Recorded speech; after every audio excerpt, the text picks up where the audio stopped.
Being a prison officer isn't what you think it is.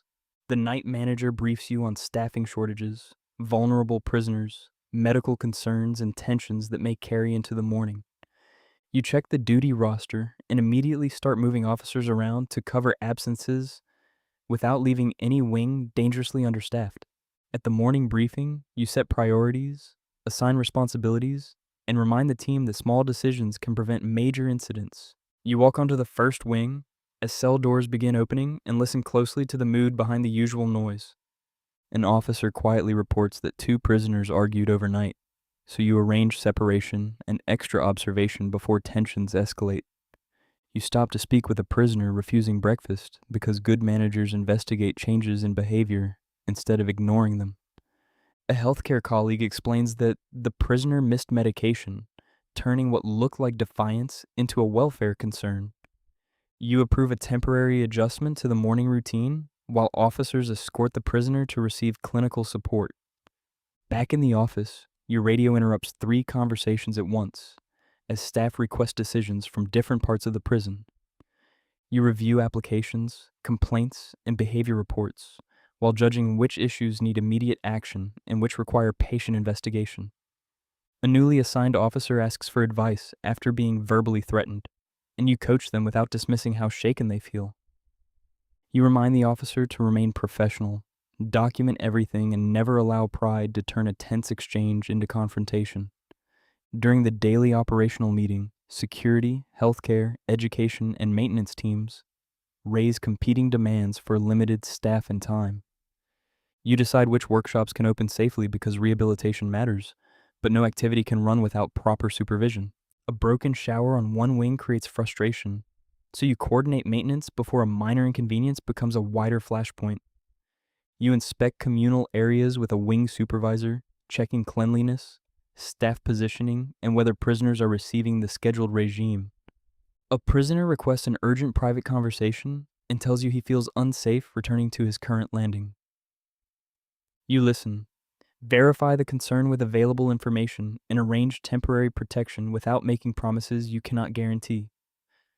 Lunchtime brings another staffing problem when an officer becomes unwell and the remaining team begins missing their own breaks. You redistribute duties again, knowing exhausted officers make poorer decisions and resentment quickly damages teamwork. While eating a hurried meal at your desk, you review use of force paperwork from an incident earlier that morning. You question unclear details because every intervention must be lawful, necessary, proportionate, and properly recorded. An alarm suddenly sounds on another wing, and you move toward the incident while directing staff calmly over the radio. By the time you arrive, officers have contained a fight, and your job becomes restoring order without increasing the chaos.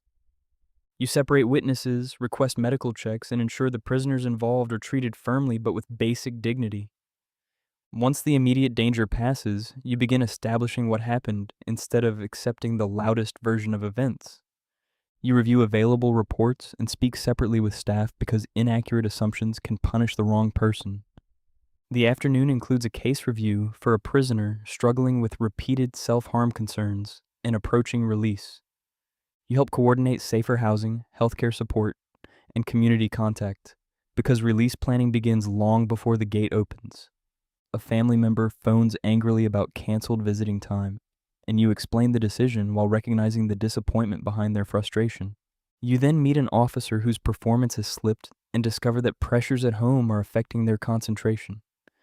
You set clear expectations, arrange support, and record the conversation because compassion and accountability must exist together. Later, you chair a debrief where officers discuss what worked, what failed, and what must change after the earlier fight. You encourage honest criticism without allowing the meeting to become a hunt for someone convenient to blame. A senior governor requests an update, so you summarize the risks, actions, and remaining concerns without hiding uncomfortable details. As evening approaches, you check that prisoners have returned from work, education, healthcare, and legal appointments. You walk the wings again because reports and spreadsheets never fully reveal whether a prison feels calm or merely quiet. One prisoner thanks you for resolving a medication issue, while another insults you for refusing a request minutes later. You accept both reactions without taking either personally. because consistency matters more than being liked. At the evening handover, you brief the next manager on staffing, separations, welfare cases, and anything that could deteriorate overnight. You remain behind to finish essential records, knowing incomplete information could place tomorrow's staff and prisoners at risk.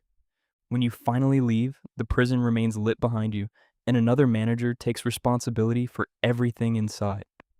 Being a prison custodial manager is not about controlling people. It is about carrying responsibility when every decision has consequences.